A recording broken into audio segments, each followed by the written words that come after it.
Hai guys, kembali lagi dengan gua Kuro guys, dan gue bakal lanjutin video sebelumnya, yaitu tentang rangkuman light novel Classroom of the Elite volume 2 second years atau tahun kedua dari light novel ini. Tanpa lama-lama lagi, langsung saja kita ke ceritanya.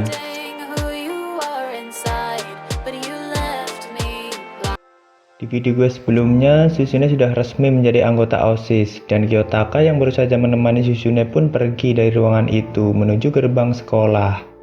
Kiriyama, yaitu wakil ketua OSIS, dari awal memang ingin menggulingkan kekuasaan Nagumo. Dia mendukung prinsip Manabu yang sudah diterapkan di sekolah ini. Tapi saat Nagumo menjadi ketua OSIS, mulai ada perubahan besar yang bertentangan dengan prinsip Manabu. Cara-cara yang dipakai Nagumo benar-benar berbeda dengan Manabu. Makanya Kiriyama mencari berbagai hal untuk dapat menggulingkan Nagumo. Kiriyama bahkan sempat melakukan kontak dengan Kiyotaka pada saat Kiyotaka masih di kelas 1.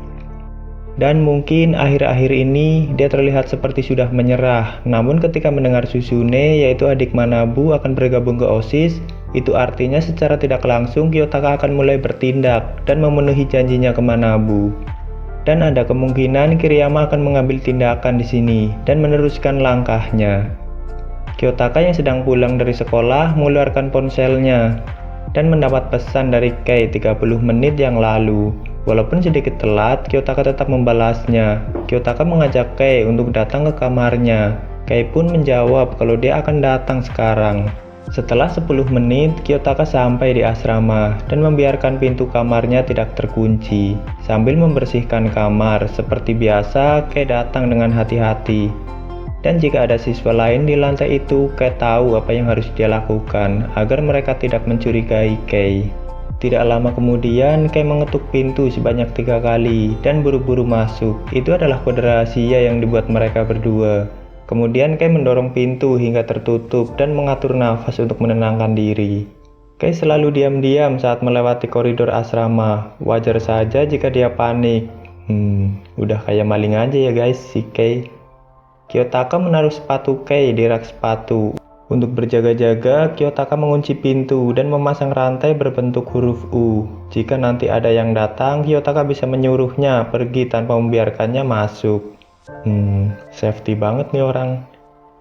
Kiyotaka belajar dari pengalaman sebelumnya saat Amasawa pernah datang. Tapi sekarang Kiyotaka sudah membuat strategi jika terjadi hal seperti itu lagi, agar mereka berdua bisa berduaan di kamar dengan santai. Setelah itu, Kei duduk di kasur dan mengelus dadanya. Saat Kiyotaka mau menawarkan minum, tiba-tiba Kei menuju ke dapur dan bilang dialah yang akan membuatkan minuman. Lalu Kei pun membuat minuman untuk mereka berdua. Sambil membuat minuman, Kei mengatakan kalau Kiyotaka punya tanggung jawab yang besar sekarang. Ditambah lagi, Kiyotaka mendapat nilai sempurna waktu ujian lalu. Jadi menurut Kei akan lebih susah lagi untuk mengungkapkan hubungan mereka berdua.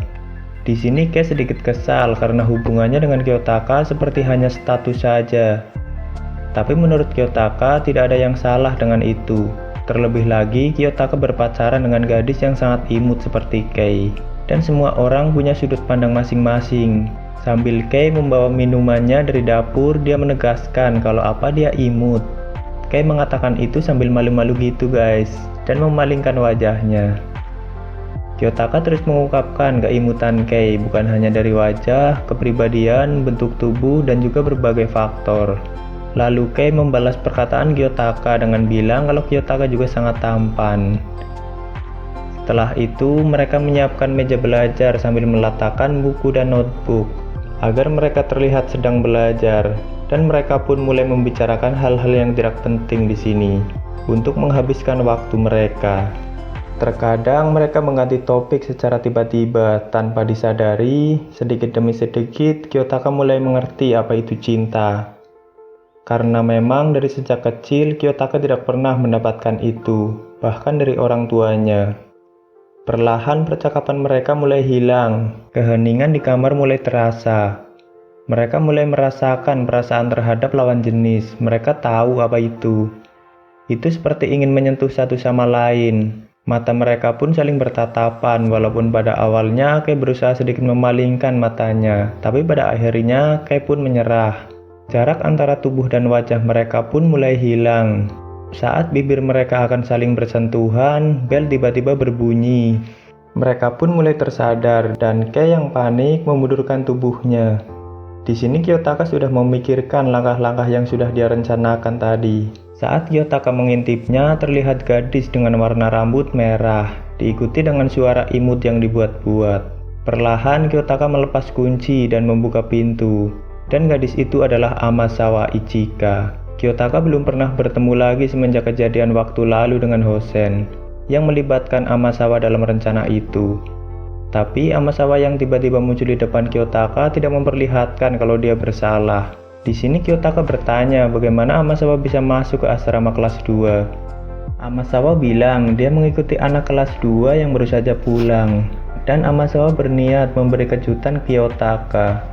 Amasawa juga menanyakan keadaan tangan Kiyotaka. Dia mengatakan itu seolah-olah dia menunjukkan keterlibatannya. Amasawa berusaha untuk masuk dan seperti mengetahui kalau Kei ada di dalam. Tapi Kiyotaka berusaha menolaknya di sini guys. Di sini Amasawa merubah topik pembicaraan. Dia ingin Kiyotaka membuat masakan untuk dirinya lagi sambil tangan kirinya memegang plastik.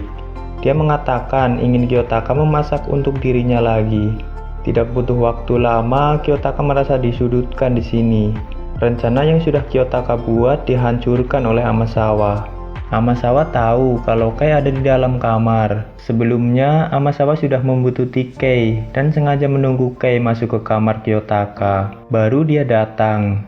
Di sini Amasawa sedikit mengancam Kiyotaka karena Amasawa tahu hubungan mereka tidak dipublikasikan. Dan pada akhirnya Kiyotaka tidak punya pilihan selain membiarkan Amasawa masuk.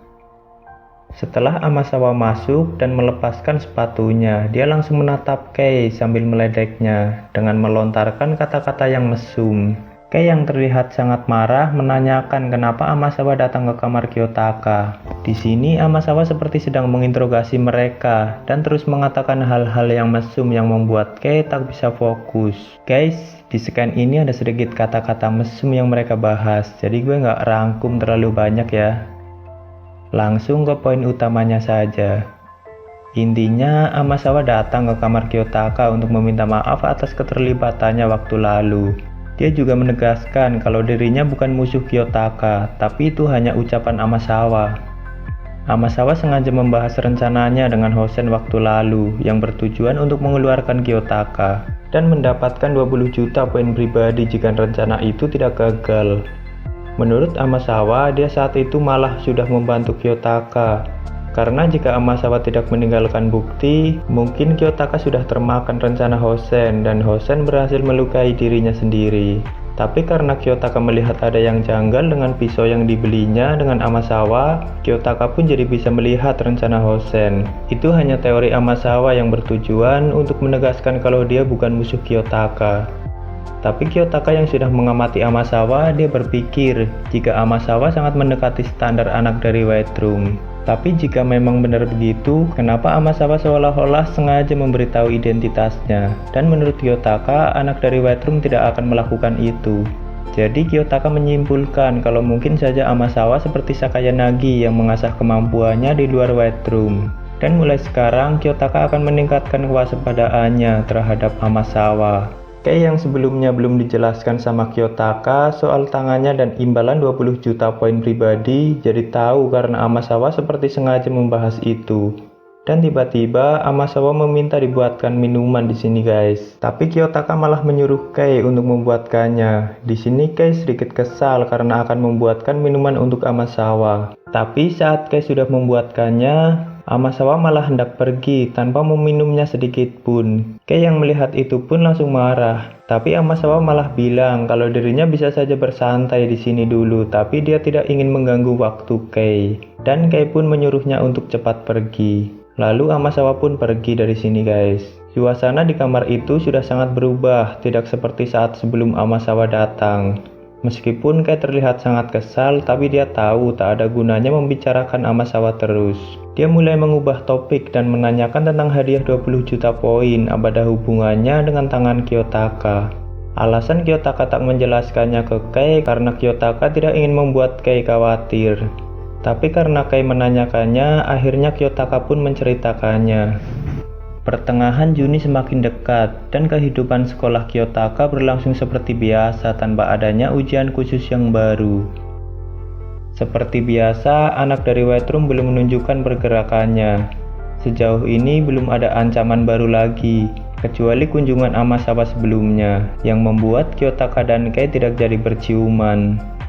Walaupun hubungan mereka berdua sudah semakin dekat, tapi tetap saja mereka terus menyembunyikannya dan itu seperti dinding yang menghalangi mereka untuk lebih dekat lagi.